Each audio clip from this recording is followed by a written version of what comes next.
Hello boys and girls, and welcome to the most entertaining segment of tonight's VWE Friday Night Edge deadline. And that's story time with yours truly, Curt Bombastic. Now I'm here for a couple of reasons. One, because I want to be. Two, because I have a couple of things I want to get off my chest. And three, the VWE wants me to comment on some things. And of course the big topic of discussion is myself and Curt. Now, everyone here knows the hatred and disdain that me and Curt share with one another. But the question of who the better man is, well, to be honest, I think that's already been answered because over a month ago, I proved to the world that Curt couldn't hang with me when we went head to head for the first time. You know, it's human nature to react out of emotion because that's all we really are, alright? We're human beings.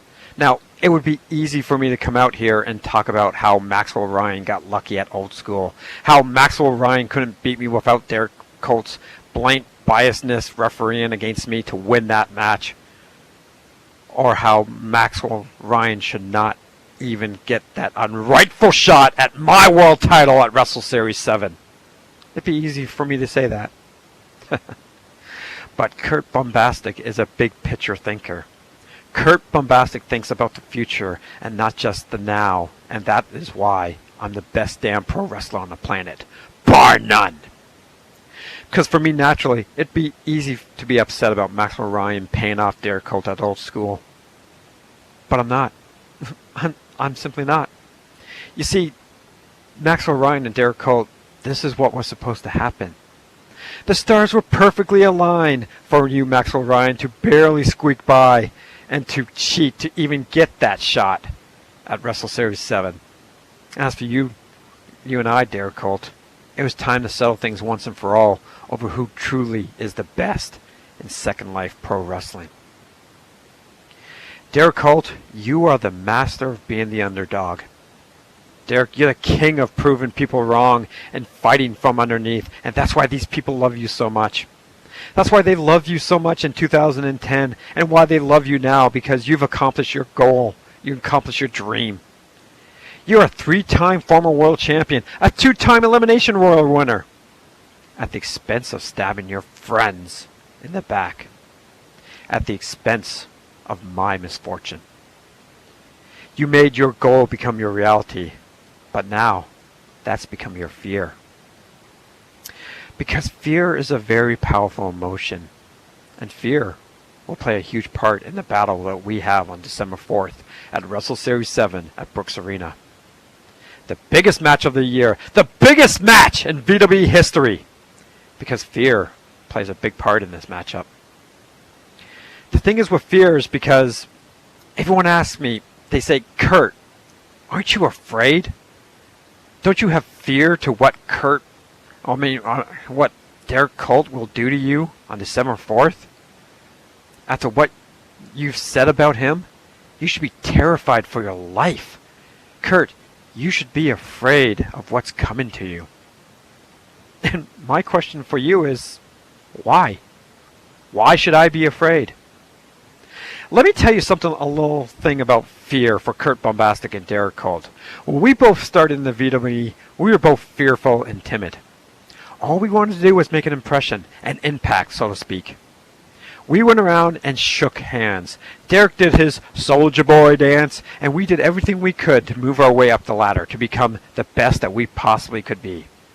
All we wanted to do was progress. All we wanted to do was move forward, and instead of doing that, we were too afraid of what everyone else thought. We were too afraid of what everyone in the back would think of us. So we formed the Impact Mafia.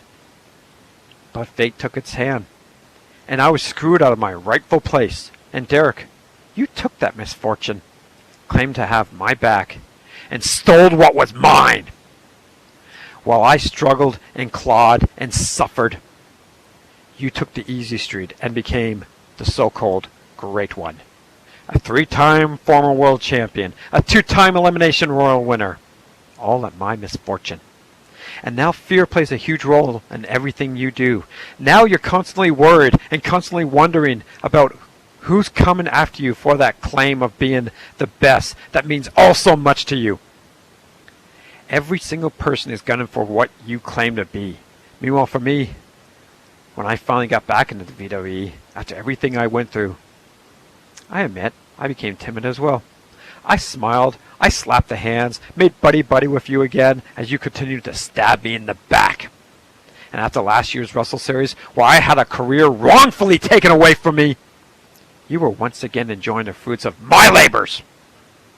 And I decided if I wanted to really be the man, I can't be afraid anymore.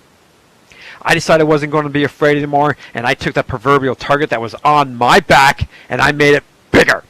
It was Curt Bombastic versus the world. And I told everyone, including you and Benja Nirvana, to come here, come get some. That I was the best, bar none. And everyone in the WWE has been more than willing. And every single match that I've had, I have proven that fact successfully. Each and every time. So fear has done wonders for me. Derek, what you are so afraid of is accepting the fact that you will always be number 2. And Curt Bombastic, the man who made you, the man you leech off of, will always be number 1. You can't handle the realization that you will never be the man, the best damn pro wrestler on the planet, as long as I'm around and in the WWE.